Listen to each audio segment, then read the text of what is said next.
Welcome everybody to my podcast, Big Little Small Talk.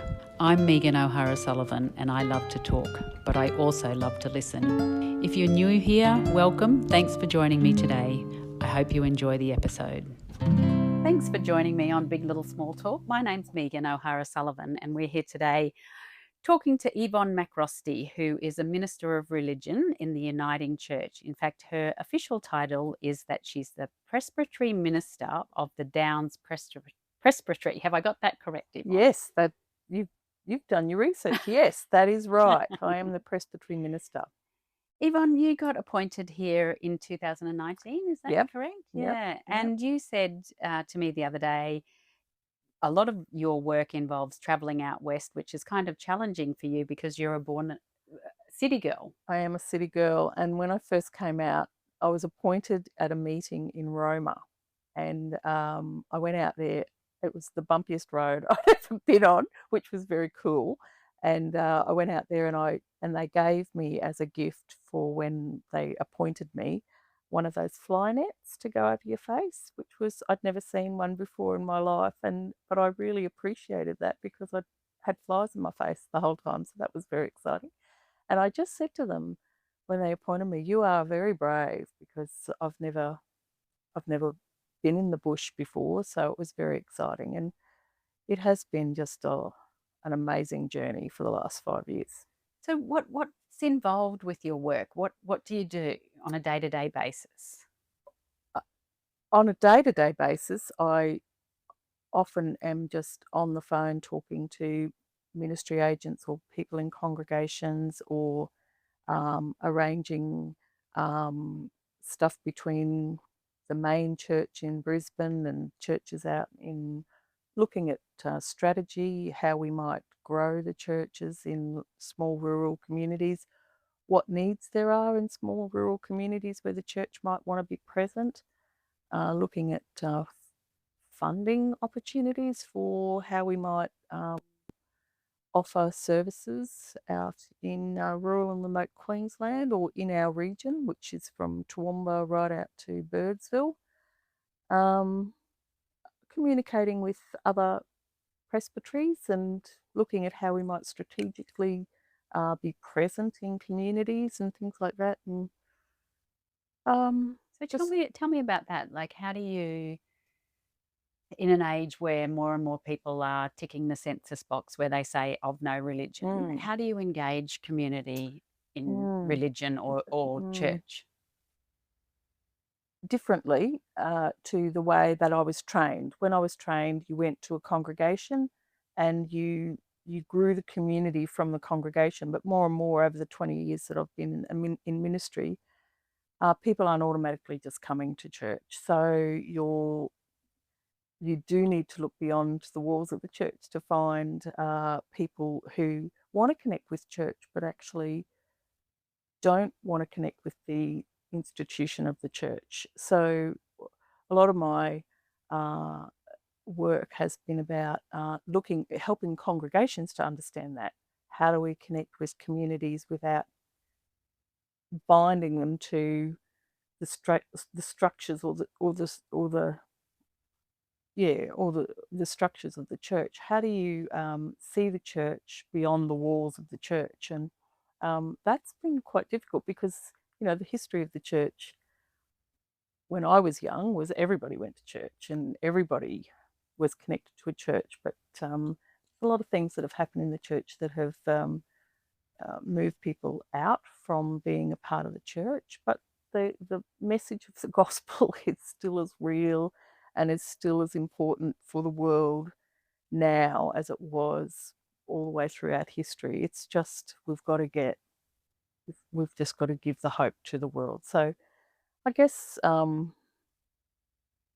being in ministry has changed, being in church has changed, and what I've noticed in the last 5 years is being in rural and remote Queensland in the church is very different. Churches are very small, but they're still active within their communities. They're still connected within their communities, but the new lot of people are not coming through. So it's a real challenge for rural and remote communities and for even southeast or corner communities to get that picture of how do you move from being church-driven to being community-driven, Mm. So it's been So interesting. what does that look like? Does it mean things like giving relief after fires or Mm, providing water to drought-stricken mm. communities? Or how do you sort of Yeah. get people having that sense of community without Mm. having a sense of religion? And or is your ultimate goal to then get them to a sense of religion? Well, what's happened for us is that a lot of our small communities have closed down, and we've now got, for 2/3 of the area that I look after, we've got bush chaplains rather than ministers that have congregations. We have bush chaplains who are funded through Frontier Services, and they walk alongside people. So they go where the needs are. They don't have a congregation or anything like that. They go into communities and they hang out in local waterholes and they meet people, and we go out to the Birdsville races and we meet communities out there, or meet lots of tourists out there and help the community when the big things happen in the community, like the Badoo, what is it, the Badoo races. We go out there and we help there. And my bush chaplain was just telling me the last time she went out to the bush to the races, she got asked to go up to a station on the way home, and she ended up at the station. And when she got there, one of the cooks had to leave because there was a death in the family, and they asked her would she be able to stay. Did she know how to cook? So she went and stayed there for another 8 days and cooked for the whole station. So those sorts of things, being present, and not for the purposes of not for the Recruitment. persons of no, not for the purposes of recruitment, but more for the purposes of saying, we're here, we're present, we hear you, you're important, and there's hope. And there's Mm. hope, and there's people that really care for you. Mm. Do you think, Yvonne, that's how churches used to be? I'm not sure back in what day. I'm not sure because Mm, seeing some of the institutions, particularly in Europe, where so much of the community's money's sucked out and put yeah, into the building of infrastructure rather yeah. than perhaps the caring for the community. Yeah, I think we did lose our way a little bit, but sacred places are really important as well. Like, the architecture in Europe and England, that's all very, if that was not there, you know, people would question, where is our sacred place? This is our place. And that's often what we find is that, when churches close, people are devastated. We recently closed a congregation in Cambodia. They'd been present for 117 years worshipping on that space, and people came from there. The place was packed at the closure of that place, and yet 4 little older people were in that place trying to keep it alive and keep the presence of God in Cambodia present. They didn't have to do that. The presence of God is there, but they felt they felt responsible for keeping that church going, but it didn't. Now we're re-looking at what does it look like for God to be present in Cambodia. God's already present in Cambodia. We Mm. just need to have a space where we can say, God's there. What does God want us to do there? Different to the way it was, where people turned up to church on a Sunday morning. We've got to think differently about that, and we've got to think, how do we see God already present? How do we see it? And in Cambodia, there's the Catholic Church Oh and the yeah, Uniting Church mm, and the yeah. In lots of these small communities, there's big Pittsworth, big big communities, big churches that have only a few people in them, and we've really got to look differently at how we are church in those small communities. And I think we're doing that. We've got a good relationship with the Anglicans and Catholic and Lutheran churches, and yeah, we work well together. We Yeah. try really hard to work together in small communities and to listen to one another. And Because growing up in a Catholic family, I'm just not used to seeing women in positions of leadership. And I wanted to ask you, you were at a Weaving Women and Wonder Uniting Women's Conference not so long ago. What happened while you were waiting in line for dinner? What did happen? I can't remember. Did we Was there sing? a spontaneous singing? Oh, there was. Yes, there was. Who told you that? Was there a video of that online or something? I can't reveal my sources, Yvonne. Yeah, I Am Woman, Heavy Roy, Helen Reddy. That would be my song, actually. Helen Reddy, was it? Was that the song? I Yeah. Am Woman. Yeah, I Am Woman. Yeah. So tell me about being a woman in a leadership position in a fairly traditional sort of institution. Well, there's always been women in leadership in the church. It's just, not always out the front in leadership. I remember, because I grew up in the Catholic Church, and I remember when I became a Uniting Church minister, I often got called to go and talk at Catholic Women's League things, and I'd say, you are the leaders, you are the ones doing the work, you're the ones doing it.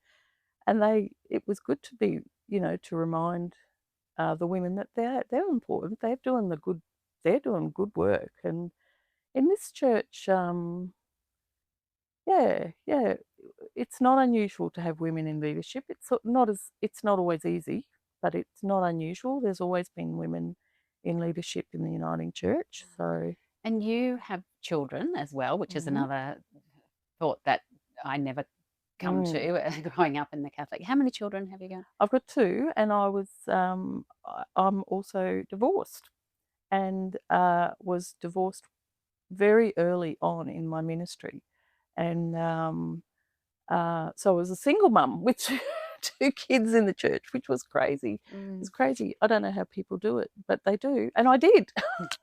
So you have taught your children to buck the stereotypes. Your son is a hairdresser, is that right? No, he did train to be a hairdresser. Yeah, and what was the question that always nagged him when he always got asked this question, which he found so unusual? I might need to prompt you. Did he say, why do people make such a big deal out of me being a man in this job? I think probably having a mum in ministry, because that was a thing. It's not normal for a woman to be in a leadership. I don't know why that is, but my kids probably got, people at school probably said, your mum's a minister. What does that mean? Your mum's a minister.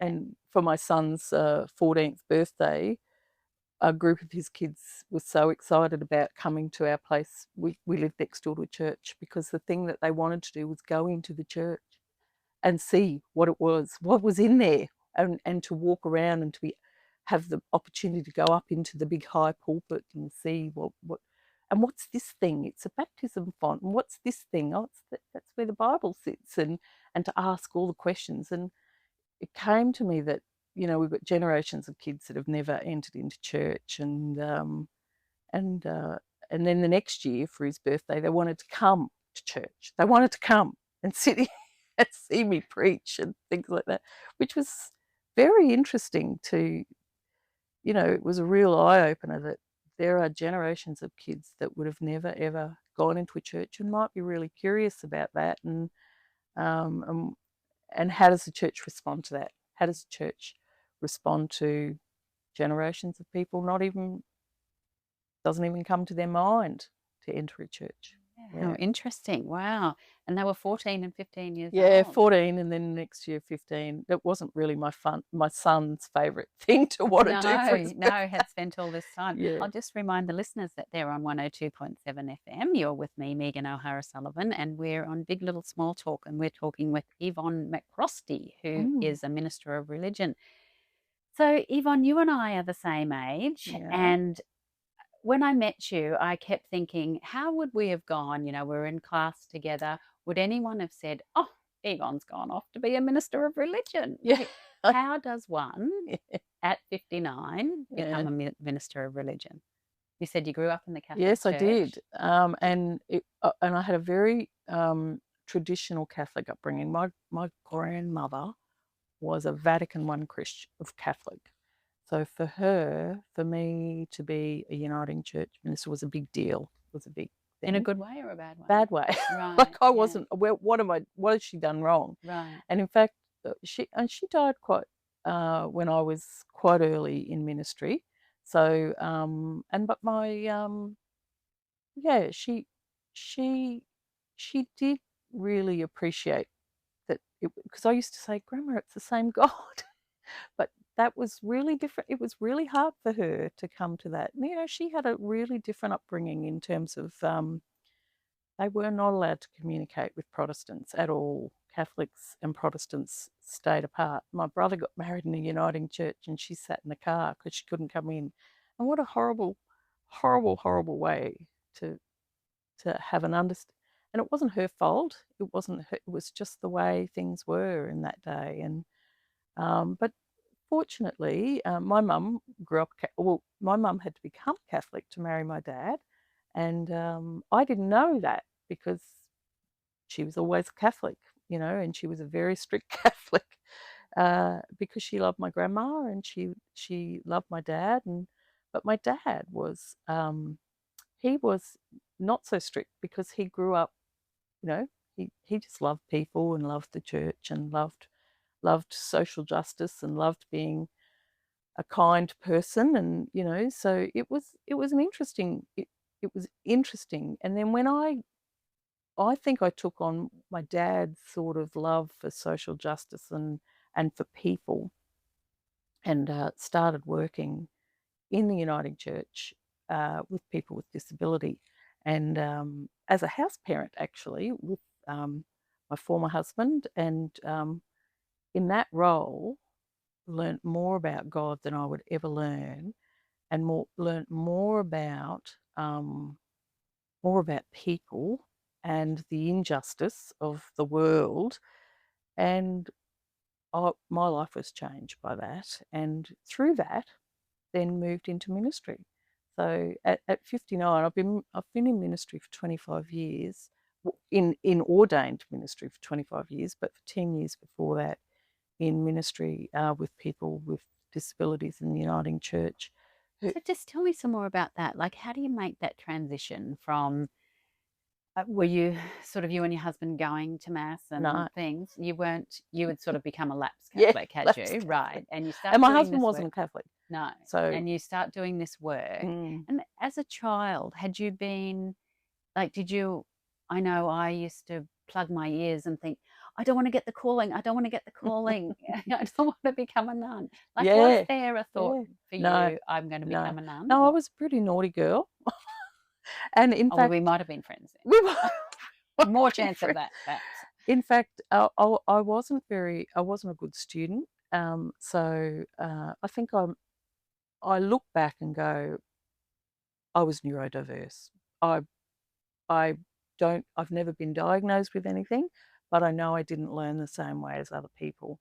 But that wasn't a thing when I grew up in the 70s. It was just, you were naughty, you got put in the corner, you had detention all the time. You know, nuns used to hit us with sticks.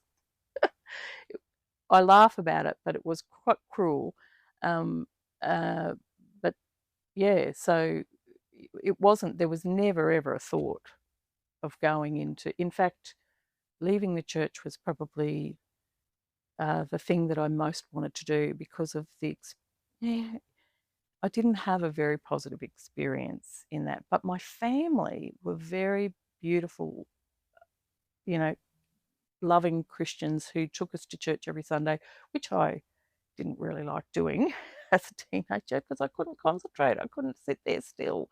I couldn't do all the things but these days it probably would be okay. But back then I was just pretty naughty. So tell me about that sort of, that transition from working in that job, to actually taking that next step where you say, I'm going to become a minister. And what were you still married at that stage? Yeah, I was. And my husband was very supportive. part of the role that I had in my job, or our job, was to take people with disabilities to church to try to at that time it was called integrate. It's quite tacky now, but at that time these people had come out of institution and were were were being transitioned into community group homes, and part of my role was, or our role was, to then move them into the local congregations and have, um, you know, relationships with people in congregations. That was not easy either, because it was all new to everybody. It was new to the people that were coming out of the institutions. It was new to the people in the churches, and it wasn't easy, but it worked. But through that, and through that, seeing the transition and the transformation of people with intellectual disabilities and people in the congregations, that was a real, that changed my whole thinking about who God is. And I wanted people to know that God. I wanted people to know that God. I wanted people to know the God that the person who couldn't have an intellectual understanding of God, but had a heart understanding of God. I wanted people to know that God, you know, and that became my passion. But that meant I needed to be transformed into that understanding. I needed to have a heart understanding of God, and not this head understanding that I grew up thinking that that's what I needed. I needed to know God. I needed to know, as in intellectually know God.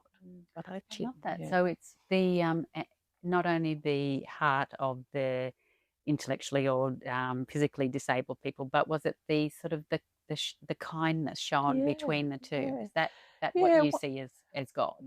yeah. The experience that changed me most was when I had my first child, Dan, and Dan lived in a home with people with disabilities, and that, I was a busy house parent, having to get dinners ready, having to get meals ready, having to do the work, and to watch the relationship grow between my son and a person who didn't have the capacity to communicate word by word, but had a heart communication with. So he would lie in the arms of one of the residents, is what we used to say, one of the people, and they would communicate. And he would have a lovely, beautiful smile on his face, and she would look down at him and talk to him in the way that she would talk.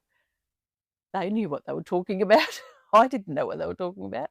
And to see that, and to stand back and to go, yeah, that's something that is a God moment happening So right there. why, Yvonne, is that a God moment and not just humans reacting to each other, do you think? Well, I saw it as a God moment because of, I don't know what was happening. It, I don't know what was happening. It was a mystery what was happening, and I'd never seen it happen before. And it was also bound, I guess, in a godly type life as well. Like, we were praying each night. We were going to church with people, and I had young people saying to me that they, in the way that they could, that they loved God, and they loved, they wanted to pray for me when I was upset, and they wanted to, they could. It was a way of communicating that was, yeah, it was a mystery. I looked on it and I kept going, how is this happening? That I'm being transformed. I'm moving closer to God through you, not you moving closer to God through.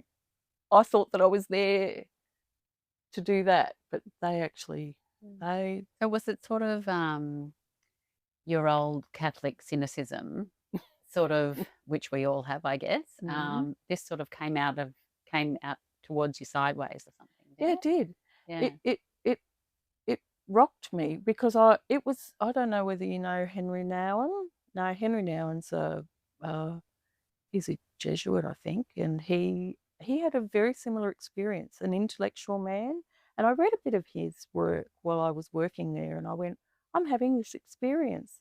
And he had friends who had intellectual disabilities, and the people that I worked with became my friends. They became part of our life and part of my kids' life, and it was a different way of living because it wasn't usual in the world, but it is now, thank goodness, becoming quite usual in the world to have people around, all different types of people around. But yeah. You said the other day that because we were joking about getting close to 60, and I can't remember what you said, but you said, "Oh, maybe I'd go back and live life Yeah, I differently." would. Would you? In Yeah. what way? Well, no, I don't know actually what way, although I feel like I've got so much more that I want to do and live that I feel like, oh, sometimes I go, I want to do that. I want to go back and learn more about my passion at the moment is learning about the trauma that the church has caused people, and I want to go back and learn how can the church be a place that addresses that trauma and addresses, when you hear people say things like, I couldn't go into a church, it'll fall down on me, and I think, oh wow, what happened in somebody's life that is the norm. That's the norm, that we hear that. And I want to go back and learn more about that. And then I think, oh goodness, I'm at the end of my life. I want to be back in the beginning. No, I'm not at the Don't end. say the end. It's not at the end, but I'm in the second half of life. Yeah. I would love, it would have been so lovely to have that in the first half of life, so that then I could have the rest, the second half of life, with that knowledge. I feel like I was only just starting to learn. That's lovely. I love hearing you Yeah. say that. You said also that you love, and you're not doing a lot of it at the moment, you love the preaching and the sermon. Yeah, I do. Tell me about Yeah. that. Yeah. I um I love reading the scriptures, and then finding the connection between scripture and what's happening in the world today. And the scriptures, are stories of people just like you and me, but in a different time and a different age, and the situations of how those scriptures were developed were just the way that we get histories. We get stories told to us in this day and age. And I love, connecting what happened in scripture as the story that we know is God's story that I believe is the story of how God is in relationship with humanity. That story from scripture, and seeing how God is in relationship with humanity now, and I like telling that story, and I like to see that nothing is different. Nothing has changed in terms of God's relationship with humanity. It's just the history of the world that is there, that shows the same gracious God throughout history, and the same mistakes that get made by humanity throughout history. And there's still a God that loves us, and and a God who forgives us and shows mercy to us. And that is a mystery. Why do we have a God like that? I don't understand it. I don't understand it fully, but I do know that that is the God that I believe in, and I see that's the hope in the world. That's the hope. So you feel that preaching the ministry is it's trying to give people hope rather than trying to make them believe in a God. Is that, or are they too intertwined to separate? It's not about. It is about hope. It's about giving people a reason, a purpose, and a way to live. It's that whole understanding of finding a lifestyle that is life-giving and a lifestyle that will make a difference in the world, you know. And that's what I understand Jesus brought into the world. Jesus gave us a way of life, a way to live that shows people that there is hope, there is a world of love, there is a world where we can be at peace with one another, and there's a world of joy. And that one is interesting because joy sometimes says, "Oh, you've got to be happy," but no, it's to live joyfully and gratefully, every day of your life. That's what I would want. Whether or not people come to a belief system, there has to be belief. There has to be, well, that would lead to saying, well, I want to believe in this. I want to believe in this, and I want to have this as a way of life. Because that's how you make sense of it, Yeah, is that's it? that's the way you find purpose and meaning, and you find where your values come from, and you go, yeah, that's how. It's a chicken and egg thing, isn't it? Do you have your beliefs first, and then do you find your values, or do you have your values and then you go, why do I believe this? Thank you, listeners, for tuning in. You're in 102.7 FM with me, Megan O'Hara Sullivan, on Big Little Small Talk. We're talking with the Minister of Religion today, and her name is Yvonne I love McRostie. the way you're saying that. What? The Minister of Religion. Is that right? Minister, Yeah. The Minister? Yeah, Yvonne. Yvonne, we'll just fine. call you Yvonne. Yeah.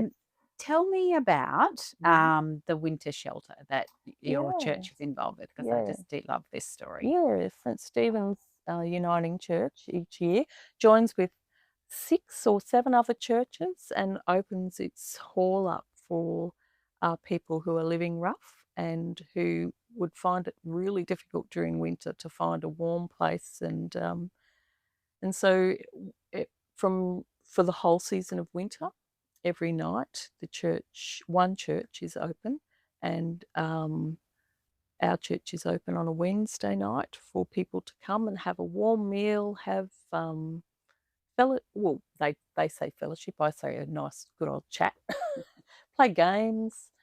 We watch, because it's on a Wednesday night, where it often falls in line with the State of Origin, so we have the State of Origin playing, and a nice warm bed with sheets and a shower outside. Right. Yeah. So who organised that, Yvonne? Who's the sort of organising So committee it started behind through Lifeline here in Toowoomba, and then I now believe it's run auspiced just by the 7 churches together. They've and Lifeline is stepping back a little bit from the running of it, but the 7 churches have seen how important and how wonderful it's been, and how transformative it's been. We've seen people find housing through there, find work, get their lives back into line. And just tell the listeners about there's a whole lot of camp beds that get packed up into the car in the morning, and the sheets, and tell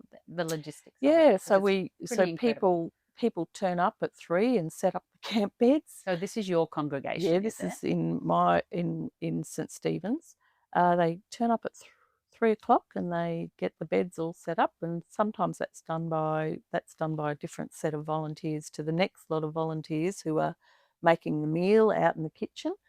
And then there's another lot of volunteers that come and welcome guests and sit alongside guests and make sure they're comfortable. And then there's another set of volunteers and then the meal comes out and they do the meal, and then another set of volunteers comes in and stays up overnight and makes sure everybody's safe. And then there's a new lot of volunteers that come in the morning, prepare the breakfast, and then there's a set of volunteers then that comes and transfers the beds to the next spot, because it all goes into a trailer and it all gets to, and then the shower gets packed up and goes off and I think they've even got washing machines and dryers from Orange Sky maybe that travel alongside them as well. It's a big effort, and it's a lot of volunteers and we're always looking for volunteers. Every winter there's a new call out for volunteers, and each church does it differently, but it's an incredible initiative. It is, isn't it? I just love it. I just think it's not too onerous for one group. No. One night a week over the winter. Now, in your spare time, you like to travel, don't you? I do. I've just Yes. Where have you just come back from? Oh, I've just come back from Japan. And what were you doing in Japan? I was a part of the International Handbell Symposium, which was it. I know it sounds unusual, but I'm a handbell ringer. What's a handbell? A handbell is a bell. Just a normal bell that you hold and you ring, but it's a tuned bell. So it's not like a ding. No, it's a ring. Right. It's a ringer. So I'm called a ringer. Oh. Yeah, a ringer. And a little bit different to the waltzing Matilda. A ringer looks around. Not that type of ringer. A different ringer. A ringer, a handbell ringer. And it's a set of bells that is like a piano. Like you have every note and different people play different notes, and I got to play some notes that I don't get to play normally, which is in the lower octaves of the bells, and it was an amazing experience with 707 ringers from around the world who met in Hamamatsu in Japan for a week, and we learnt 7 songs from around the world. Different conductors conducted us, and we did. So how does it work? Like you're put with a group, are you? Or yep. Are you you didn't go with a No, I didn't go with an established group. So lots of established groups bring their whole teams. The group in front of us was from Minnesota. It was called Strike Point, and the whole group came. So they had fundraised for, did concerts so that they could all come together, and they stood in front of us, and we were part of an orphan group. It was called an orphan group, and we were just all different people from all around the world who didn't have a big group to go with, and Toowoomballs is only a small group, so there were 3 of us from Toowoomballs came, and we joined people from Japan and we had a man from Oklahoma, and we had some people from Sydney and Melbourne, and you're all in our group. And are you so how many would be in your group? Like in Toowoomballs? Well, no, say that group that you got with the orphans. Would there be 30 or? Yeah, a whole row. So every note from the little bell to the big bell, and the whole row of us were playing. And you've got the sheet music, and when it gets to the B, you bring your ding, ding, like that. That's my bell. That's what I have to ring. And are other groups, another group of 30 playing the same song at the same time? And the whole place is full of people playing. Right. But the other person on the B bell is playing the B at the same time. We're all playing B. Is it really noisy? Yep. It's loud. Yeah. It's amazing though. Is it? Because there's something, I've got this thing, I think there's something about the vibration of the bell that affects the body. And to have a whole room of bells ringing is just an incredible experience. I wouldn't like to think what had happened, because I went to a sound workshop one time where you had to lie on the floor and they were ringing these big gongs and things, and I finished and I just was starving, and my friend finished and she just had to keep going to the toilet. So there's some sort of vibrations that went through the pair of us. There is evidence to say that the vibration of singing bells or singing bowls, those sorts of things. It's very meditative. And when I go to bells, when we practice our bells, all of us come quite, tight and, bound up with what we've been doing today. And all of us are saying, what am I doing here? I've got so much happening. But all of us leave going, that was amazing. We've had an amazing experience. So you're feeling calmer, do you think? Yeah, we feel calmer. We we just, the sound, being able to make music together, being able to blend the bells, it's just amazing. Beautiful. It sounds corny, but it's absolutely, people must come and Well, I hear was just going to us. say, so if people wanted to join the Toowoomba Bells, Oh, how they would can come and how join. do they find you? Oh, I've we're never on heard of them Facebook. before. We're Yeah. on Facebook. Do you have to bring your own bells? No. We've got bells from the Handbells Association of Australasia have lent us bells here in Toowoomba, and we play on a Thursday night. We practice on a Thursday night, but we're practicing for a concert. We do a lot of Christmas stuff, as you can imagine. Yes, bells it's is just your thing, yeah. It's a thing for bells. So we're doing a Christmas concert on the 7th of December at Middle Ridge Uniting Church, and we've been doing concerts. You know, we do concerts through the year, and we just love playing bells. And then we might get little groups that go off to little nursing homes and do, or not nursing homes, you know, aged care facilities. We know what you mean. You know what I Can mean? I just go back Yep. to talking about your faith for a bit? What I was listening to this thing on the radio the other day about the picture of Jesus and how he's depicted in art and over the years with different cultures. How do you picture Jesus to look? Well, I grew up in the Catholic Church, so I had the Sacred Heart with the Jesus with the heart, bleeding heart of Jesus. It's quite an interesting image, and it's, I don't have that. I don't really have an image of Jesus anymore, because when I went to do my theological study, I did a subject called Christology, and Christology is the different faces of Jesus, and I was confronted by the fact that Jesus doesn't look like the sacred long hand with the heart, with the bleeding heart on the outside. I was quite confronted by that. So now, what was confronting? What sort of things did you see? I saw Asian Jesus. I saw Jesus, how Jesus would actually look if he was from Galilee. I saw any female Jesus. Yes, I saw the Christus Jesus, which was confronting more to the men. I was just astounded, like the naked woman on the cross. I thought that was amazing. Is that something that's depicted in art somewhere, do you mean? Or? Yeah, Christos or Christa, and it was a picture of, you know, Jesus as a woman on the cross. And then when you look in scripture, you see that, you know, Sophia wisdom is a depiction of the feminine side of God, and you go, whoa, that never even entered my mind that could be. And it was life-giving to see that Jesus with AIDS, Jesus, you know, lots of different African Jesuses that you just never ever imagined when you grow up with a white-looking Jesus. What do you think, Yvonne, a believer should do before they die? Is there something that you think? When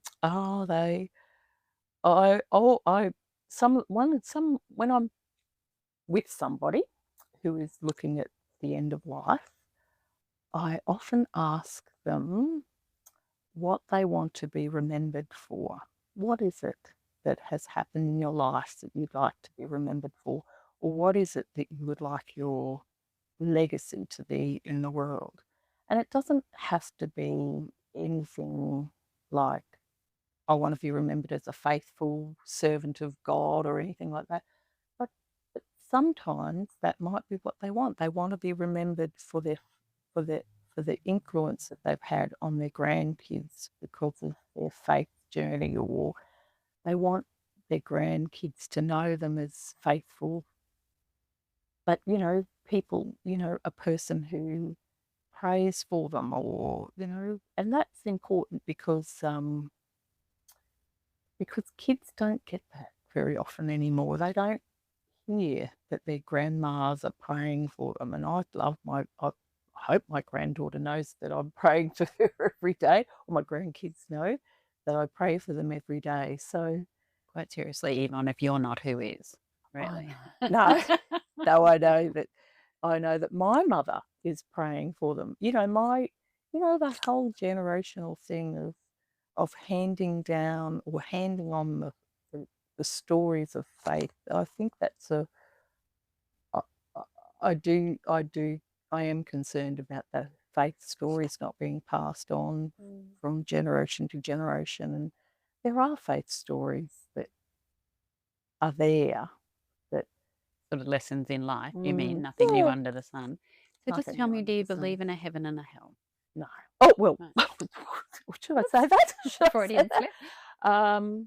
Do I believe in a heaven? I believe in goodness, and I believe that there's evil as well.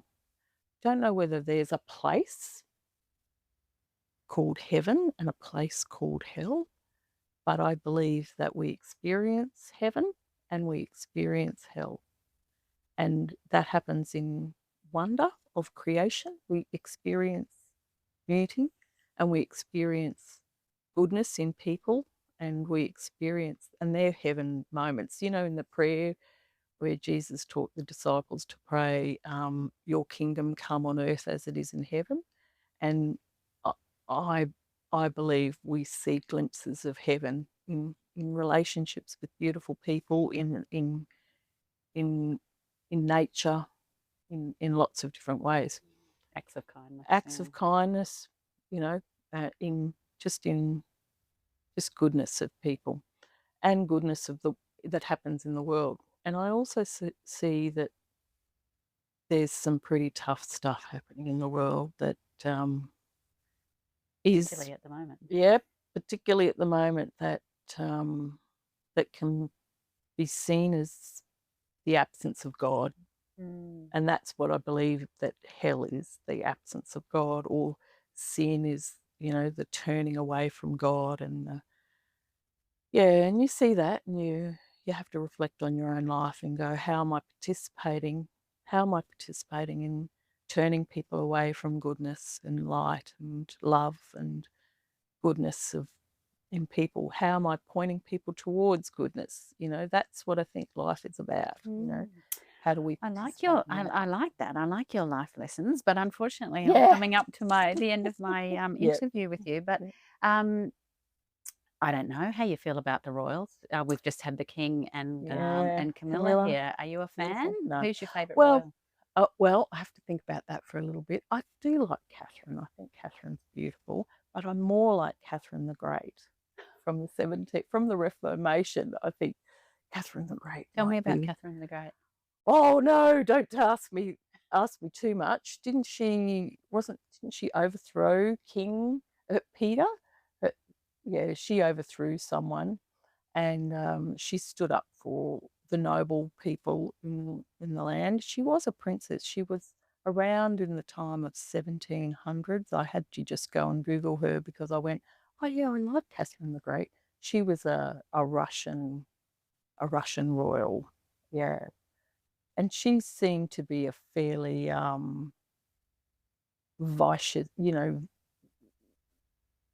vivacious type of a woman who stood up for the lower class of people. So I like, if there was royals that did that a lot, I'd like those. Do you know, I thought that if there was one person who was going to tell me the true king was going to be God, it was going to be you. Yeah, I don't like that imagery for God. I think God is a creator. God is more than the king. I don't like that language of kingdom and things like that. I think it's more about the reign of God. That sort of puts a little bit of a boundary around God. God is a lot bigger than that for me. And, more sort of humble, do you think? With the people. More with the people, more walking alongside us in everything, everywhere. Interesting. Doesn't have to have a title. Good. Well, my very last question, Yep. Yvonne. Yep. Same, different. Question, Yep. Yvonne. Yep. Same, different. Yep. Is what's the song that can't keep you off the dance floor? Oh, look. Ugh. I was going to say Dancing Queen, but I don't want to be that obvious. No. No, I love the Seekers.